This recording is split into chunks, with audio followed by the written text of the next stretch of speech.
Hi everyone, warmly welcome to my channel. எல்லாரும் எப்படி இருக்கீங்க? நான் மிச்சமே நல்லா இருக்கிறேன். இன்றைக்கு வீடியோவில் நாங்கள் அரேபியன் ஃபேமஸ் மக்லூபா ரெசிபி எப்படி செய்கிறதுன்னு சொல்லித்தான் பார்க்க போகிறோம்.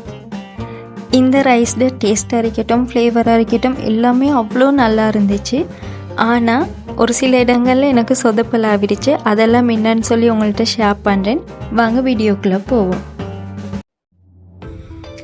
ஒரு சட்டியில் 50 ml அளவுக்கு எண்ணெய் சேர்த்துக்கோங்க. ஒரு துண்டு பட்டை, 5 ஏலக்காய், ஒரு பே லீஃப், 5 கிராம்பு, அதே போல் 1 டீஸ்பூன் மல்லி, 1/2 டீஸ்பூன் சீரகம், 1/2 டீஸ்பூன் பெப்பர் சேர்த்து நல்லா வதக்கிக்கோங்க. இந்த ரெசிபி ஃபுல்லாக அரேபியன் ஃப்ளேவர் மட்டும் இல்லாமல் நான் எனக்கு தேவையான மாதிரியும் கொஞ்சம் செஞ்சு எடுத்துக்கொண்டேன். அடுத்து 5 பல்லு வெள்ளைப்பூடு, ஒரு துண்டு இஞ்சி, 2 வெங்காயம் இது மாதிரி ஸ்லைஸ் பண்ணி சேர்த்து நல்லா வதக்கிக்கோங்க. இப்போ நாங்கள் சிக்கன் ஸ்டொக் தான் ரெடி பண்ண போகிறோம். அந்த ஸ்டொக்கில் தான் நாங்கள் சோறாக்க வேணும்.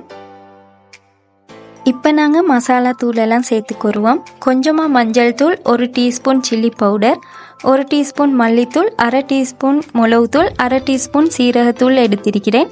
அதோட 2 டீஸ்பூன் அளவுக்கு உப்பும் சேர்த்திருக்கிறேன். உங்களோட டேஸ்ட்டுக்கு ஏற்ற மாதிரி நீங்கள் உப்பும் சேர்த்து நல்லா வதக்கிக்கோங்க. 3/4 கிலோ அளவுக்கு நான் சிக்கன் எடுத்திருக்கிறேன். சிக்கனை இந்த மசாலாவில் நல்லா வேக வைங்க. அப்போ தான் அந்த மசாலாவோட ஃப்ளேவர்ஸ் எல்லாம் சிக்கனில் நல்லா இறங்கும். இந்த ரெசிபிக்கு எங்களுக்கு ட்ரை லெமன் தேவை. என்கிட்ட ட்ரை லெமன் இல்லாதனால நான் 1 டேபிள் ஸ்பூன் அளவுக்கு லெமன் ஜூஸ் எடுத்துக்கொண்டேன். அப்படி இல்லாட்டி நீங்கள் லெமன் அந்த தோல் கூட திருவி சேர்த்து குறையிலும். அடுத்து சிக்கன் வேவுறதுக்கு தேவையான அளவு தண்ணி ஊற்றி சிக்கனை நல்லா வேக வச்சு எடுத்துக்கோங்க. நான் 1 லிட்டர் அளவுக்கு தண்ணி எடுத்தேன். இப்போ எங்களோட சிக்கனும் வெந்து ஸ்டொக்கும் ரெடி ஆகிடுச்சு. இப்போ இந்த சிக்கன் பீசஸ் எல்லாம் எடுத்து தனியாக வச்சுக்கோங்க. ஒரிஜினல் மக்லூபா ரெசிப்பியில் சில்லி பவுடர் சேர்க்க மாட்டாங்க. ஆனால் உரப்புக்காக வேண்டி நான் கொஞ்சம் சேர்த்துக்கொண்டேன். இப்போ இந்த ஸ்டொக் வாட்டரை நீங்கள் ஸ்ட்ரெயின் பண்ணி எடுத்து வச்சுக்கோங்க. இதில் தான் நாங்கள் சோறாக்க வேணும்.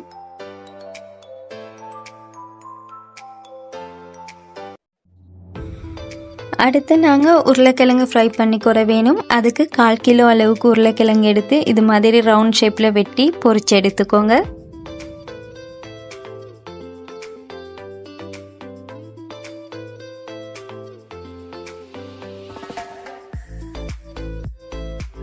ஒரிஜினல் ரெசிப்பியில் எக் பிளான்ட் எடுத்துக்கொருவாங்க. நான் அது இல்லாதால கத்திரிக்காய் எடுத்து இது மாதிரி ரவுண்ட் ஷேப்பில் வெட்டி பொரிச்சு எடுத்துக்கொண்டேன். காலிஃப்ளவர் இருந்தால் நீங்கள் அதுவுமே ஃப்ரை பண்ணி எடுத்துக்கிற இயலும். அடுத்து எங்களுக்கு ஃப்ரைட் ஆனியன் தேவை. ஒரு 4லேருந்து 5 வெங்காயம் எடுத்து நல்ல தின் ஸ்லைசஸாக வெட்டிட்டு பொரிச்சு எடுத்துக்கோங்க. ஒரு கோல்டன் ப்ரௌன் கலர் வர மாதிரி பொரிச்சு எடுத்துக்கோங்க. கருவை விட்டுறாதீங்க, கருவிச்சின்னு சொன்னால் கசக்கும். ஒரு பேனில் 1 டேபிள் ஸ்பூன் அளவுக்கு பட்டர் சேர்த்துட்டு அதில் நாங்கள் அவிச்சு வச்சிருக்கிற சிக்கன் பீஸ் எல்லாம் சேர்த்து நல்லா ரோஸ்ட் பண்ணி எடுத்துக்கோங்க. இந்த ஸ்டெப் செய்ய வேணும்னு சொல்லி இல்லை, ஆனால் அந்த பட்டர்ட ஃப்ளேவர் சிக்கனில் சேரப்போக்குள்ள அந்த ஃப்ளேவரும் டேஸ்ட்டும் மிச்சமே நல்லா இருக்கும். உங்களுக்கு வேணும்னு சொன்னால் இந்த ஸ்டெப்பை நீங்கள் ஸ்கிப் பண்ணிக்கிறவும் மேலும். அடுத்து நாங்கள் ரைஸை சீசன் பண்ணிக்கிற வேணும். நான் 1/2 கிலோ அளவுக்கு பாஸ்மதி அரிசி எடுத்து அதை நல்லா கழுவிட்டு 30 நிமிஷம் மாதிரி தண்ணியில் ஊற வச்சு எடுத்துக்கொண்டேன். கொஞ்சமாக மஞ்சள் தூள், 1/2 டீஸ்பூன் மல்லித்தூள், 1/2 டீஸ்பூன் பட்டைத்தூள், 1/2 டீஸ்பூன் மிளகுத்தூளும் சேர்த்துட்டு 1 டீஸ்பூன் அளவுக்கு உப்பும் சேர்த்து ரைஸை நல்லா மிக்ஸ் பண்ணிக்கோங்க. உப்பு பார்த்து சேர்த்துக்கோங்க, ஏன்னா இருக்கிற ஸ்டொக் தண்ணிலையும் உப்பு இருக்கும். பட்டரில் ரோஸ்ட் பண்ண சிக்கன், ஸ்டொக் வாட்டர், நாங்கள் பொரிச்சு வச்சிருக்கிற உருளைக்கிழங்கு, கத்திரிக்காய், அதோட கொஞ்சமாக bell pepper, fried onion, season பண்ணி வச்சிருக்கிற பாஸ்மதி ரைஸ் எல்லாமே ரெடியாக இருக்குது. நாங்கள் அடுத்து மக்லூபா ரெசிபியை தம் போட்டுருவோம்.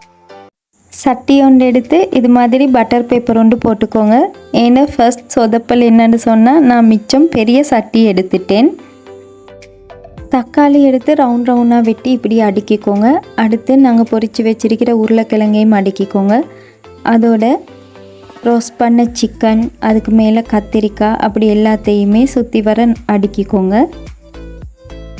மக்லூபா ரெசிபி வந்து ஒரு பக்கம் இருந்து மற்ற பக்கம் திருப்புற மாதிரி வரும்.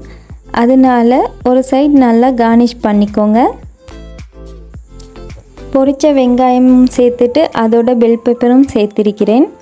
ஒரிஜினல் ரெசிப்பியில் கொத்தமல்லி புதினா சேர்க்க மாட்டாங்க. ஆனால் நான் ஃப்ளேவருக்காக கொஞ்சமாக சேர்த்திருக்கிறேன். உங்களுக்கு வேணான்னு சொன்னால் ஸ்கிப் பண்ணிக்கிறோம். மேலும் அடுத்து நாங்கள் அரிசியை இது மாதிரி சேர்த்துக்கிற வேணும்.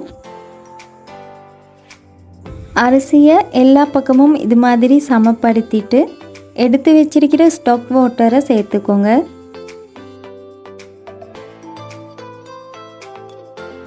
இப்போ ஸ்டவ்வை மீடியம் ஃப்ளேமில் வச்சுக்கோங்க. நல்லா கொதித்து அரிசியும் ஸ்டாக் வாட்டரும் சம அளவுக்கு வந்த பிறகு மூடிட்டு லோ ஃப்ளேமில் வச்சு நீங்கள் தம் போட்டுக்கோங்க. நான் லோ ஃப்ளேமில் 40 நிமிஷம் மாதிரி தம் போட்டிருந்தேன். இப்போ எங்களோட மக்லூபா ரெசிபி ரெடி. இந்த சட்டிக்கு மேலே ஒரு பெரிய பிளேட்டை வச்சு சட்டியை மற்ற பக்கம் அப்படியே திருப்பிக்கோங்க. இங்கே தான் எனக்கு அடுத்த சொதப்பல். கையில் இருந்த சட்டி அப்படியே திருப்ப போக்கில் ஸ்லிப் ஆகிருச்சு. ஆனால் டேஸ்ட்டாக இருக்கட்டும், ஃப்ளேவராக இருக்கட்டும், எல்லாமே நல்லா இருந்துச்சு.